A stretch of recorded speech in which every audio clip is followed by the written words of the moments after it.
নমস্কার বন্ধুরা, আমার চ্যানেলে সবাইকে স্বাগত জানাই। তো আজকের দিনটি তোমাদের সাথে চলো শেয়ার করব। সকাল সকাল উঠে পড়েছি, মুখ টুক ধুয়ে চলে এসেছি রুমের বেডের অবস্থা তো ভীষণই খারাপ। তো এবার আমি এগুলো সমস্ত কিছু ঠিক করব। মাম্মাম গেছে ও ঠাকুমার সাথে। সকালবেলা ও ঠাকুমা ওকে নিয়ে একটুখানি এই সামনেটাতে হাঁটাহাঁটি করছে। আমি ততক্ষণে মুখ টুক ধুয়ে তারপর বেডটা পরিষ্কার করে নিচ্ছি। এবার চলে এসেছেন আমার মহারানী। আসা মাত্রই ওর দুষ্টুমি শুরু হয়ে গেছে। দেখো, এসেই বেডের মধ্যে ব্যাগ ফেলে দিয়ে একদম ছাপিয়ে নিচে চলে গেল, আবার উপরে উঠে আসছে। এই চলছে ও সকাল থেকে। আর দেখো কেমন শান্ত বাচ্চাটির মতো কোলে এসে ঢুকে গেল। মাঝে মাঝে এমন করে, মনে হয় কতই না আমাকে ভালোবাসে। তো যাই হোক, ওকে খাওয়ানো, স্নান করানো সমস্ত কিছু হয়ে গেছে। এবার নিজে স্নান করে চলে এলাম। বাজছে ঘড়িতে 12টা মতো। এবারে যাব পুজো করতে। পুজো টুজো সেরে তারপর আবার মাম্মামের জন্য লাঞ্চ রেডি করতে হবে। তো চলো, তোমাদের সাথে শেয়ার করতে থাকছি, আমার সাথে থাকবে। এই দেখো, এখানে আমার একটা ছোট্ট পূজা ইউনিট আছে, এখানেই আমি পুজো করে থাকি। তো সকালবেলার আগের দিনের বাসি যে ফুলগুলো ছিল সেগুলো ভালো করে তুলে নিলাম, আর বাসন টাসনগুলো পরিষ্কার করে নিলাম, আর গোপুর জন্য ভোগ লাগাচ্ছি। আর আমার কাছে একটা ছোট্ট গোপাল আছে, যেটা আমি বাঁকুড়া থেকে নিয়ে এসেছিলাম। বিয়ের আগের থেকেই আমি গোপালের পুজো করি, জন্মাষ্টমীর ব্রতও করি। তো বিয়ের পর আমার বাড়িতে একটা গোপাল ছিল, তো এবারে যখন মামামকে নিয়ে আসি তখন ওই গোপালটাকে আমার সাথে নিয়ে আসি।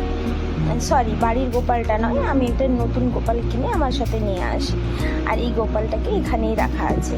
আমি যখন বাড়ি যাই তখন মানুষ ওকে খাওয়ানো, তারপর পুজো করা সমস্ত কিছু করে।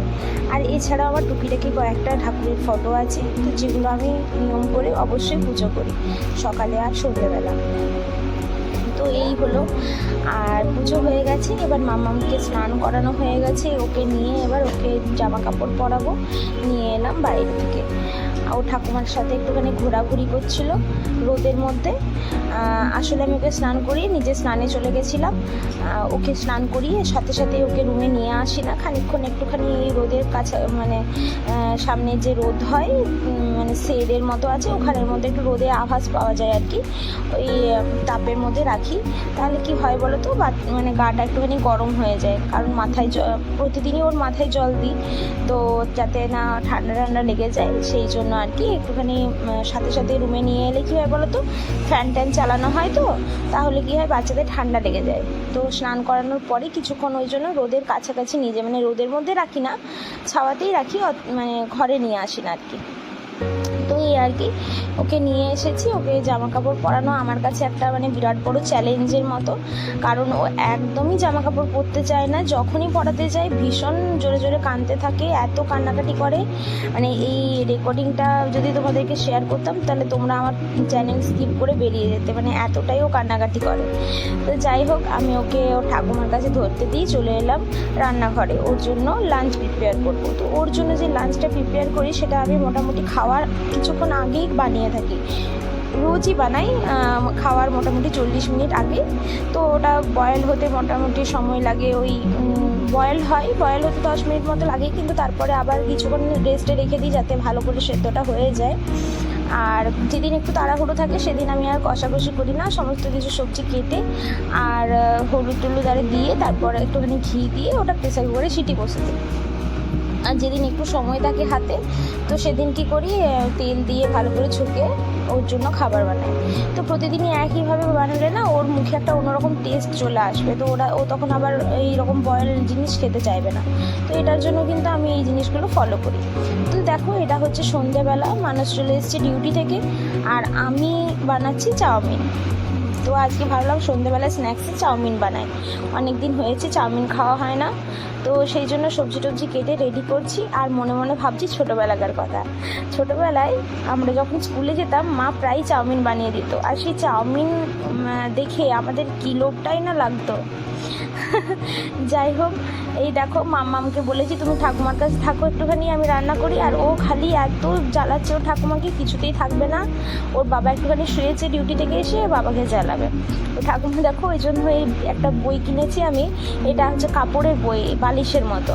তো এটা ওকে পড়াচ্ছিল। তো আমি দেখেছি যে মামামের কিন্তু এগুলোতে বেশ ভালো ইন্টারেস্ট আছে। তো সেই জন্য এইরকম একটা বই আর প্লাস 6টা বই আমি কিনেছিলাম অনলাইনে, ফ্লিপকার্ট থেকে মনে হয়।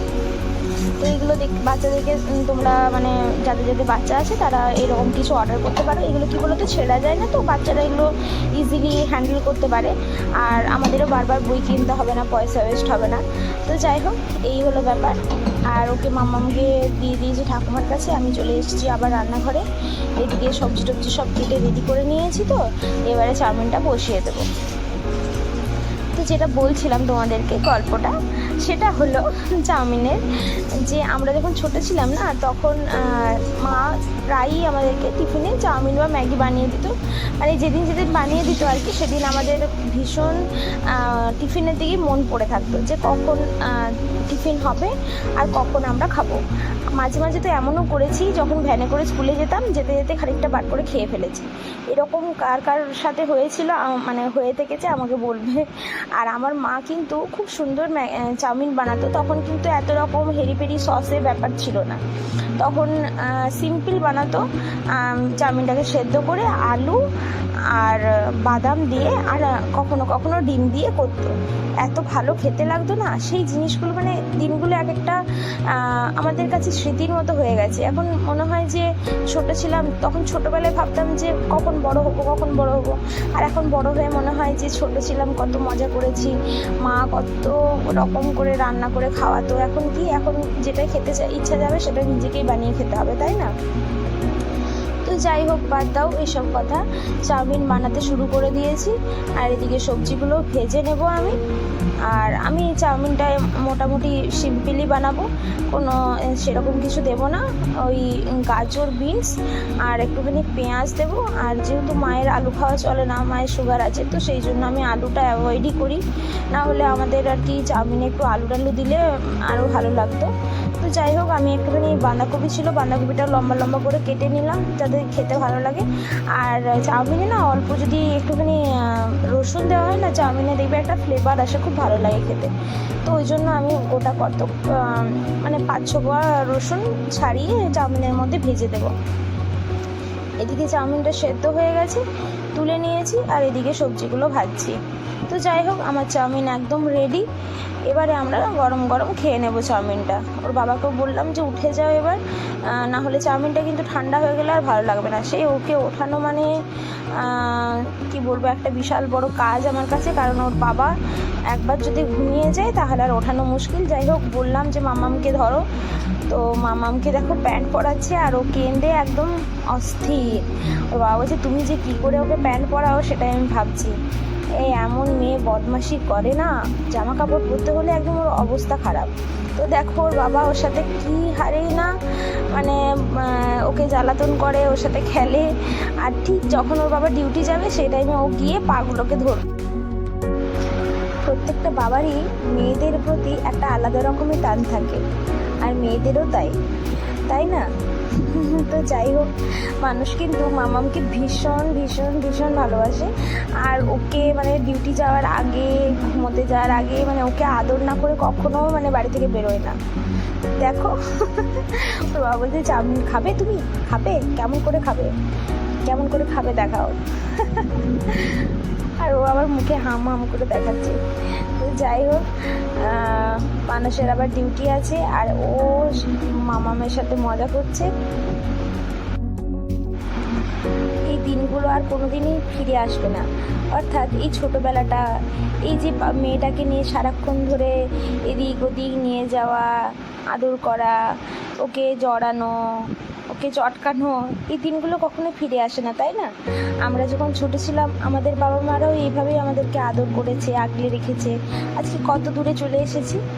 তো সেরকমই মানে হয়, প্রত্যেকটা বাবা মাকে একদিন না একদিন তার ছেলে মেয়েদের থেকে দূরে সরে যেতে হয়। আর এই ছোটোবেলাটা কখনোই ফিরে আসে না, না বাচ্চার ক্ষেত্রে না তার বাবা মায়ের ক্ষেত্রে। তো এটা একটা খুবই স্পেশাল মোমেন্ট। যেসব বাবা মারা হয়তো নিজেদের ফ্যান্টাসির জন্য বা নিজেদের কোনো কিছু কাজের উদ্দেশ্যেই বলো নিজের সন্তানের থেকে দূরে থাকে, হয়তো এই জিনিসগুলো তারা এনজয় করতে পারে না, তাই না? তাই টাকা পয়সাটার থেকেও জরুরি এই ছোট ছোট মুভমেন্টগুলো। টাকা পয়সা তো অবশ্যই জরুরি, যেটা আমাদের খাদ্য, বস্ত্র, বাসস্থান সমস্ত কিছুর জন্যই টাকা জরুরি, কিন্তু এক্সট্রা অনেক সময় হয় না যে আমরা নিজেদের এনজয়মেন্টের জন্য এই ছোট ছোট মুভমেন্টগুলো ভুলে যাই। তো এই জিনিসগুলো কিন্তু জীবনে কখনোই ফিরে আসবে না। এই যে হামাগুড়ি দেওয়া, এই যে এক পা দুপা করে হাঁটা, এই জিনিসগুলো, এই যে ফিলিংসগুলো না, এগুলো একমাত্র যে নতুন বাবা হয়েছে বা মা হয়েছে, নতুন কেন, পুরনো, মানে যারাই আর কি বাবা মা হয়েছে তারাই একমাত্র এই ফিলিংসগুলো বুঝে। কারণ এই জিনিসটা না, এইটা কখনোই আর জীবনের মধ্যে মানে জীবনে ফিরে আসবে না। আমরা যখন বিয়ে হয়নি, যখন আনম্যারিড ছিলাম, যখন স্কুলে কলেজে পড়তাম, মা অনেক কিছুই বোঝাতো যে তোরা যখন মা হবি এই জিনিসটা বুঝতে পারবি, আমাকে এখন এইভাবে জ্বালাচ্ছিস তো দেখবি তোরা যখন মা হবি তখন বুঝতে পারবি। এখন সত্যি অনেক কিছু জিনিস রিয়েলাইজ করি যে একটা বাচ্চাকে মানুষ করতে সত্যি বাবা মায়ের কতটা পরিমাণ স্ট্রাগল করতে হয়। তো তাই প্রত্যেকটা বাচ্চার উদ্দেশ্যে বলবো, প্রত্যেকটা সন্তানের উদ্দেশ্যে বলবো, তার বাবা মাকে কখনো কষ্ট দিও না এবং তাদের বার্ধক্যে অবশ্যই তাদের পাশে দাঁড়িও। কখনো তাদেরকে ছেড়ে দিও না বা দূরে ঠেলে দিও না। হ্যাঁ, অনেক সময় হয় যে কাজের উদ্দেশ্যে আমরা দূরে থাকি, কিন্তু সেক্ষেত্রে বাবা মায়ের খবর রাখা, এগুলো করাটা উচিতই মনে করি। যাই হোক, ভিডিওটি এই পর্যন্তই। ভালো লেগে থাকলে লাইক, শেয়ার, কমেন্ট আর সাবস্ক্রাইব করে দিও। দেখা হচ্ছে পরের একটি সুন্দর ভিডিওতে। ততক্ষণের জন্য বাই বাই। মাম্মাম টাটা করে দাও, টাটা করে দাও।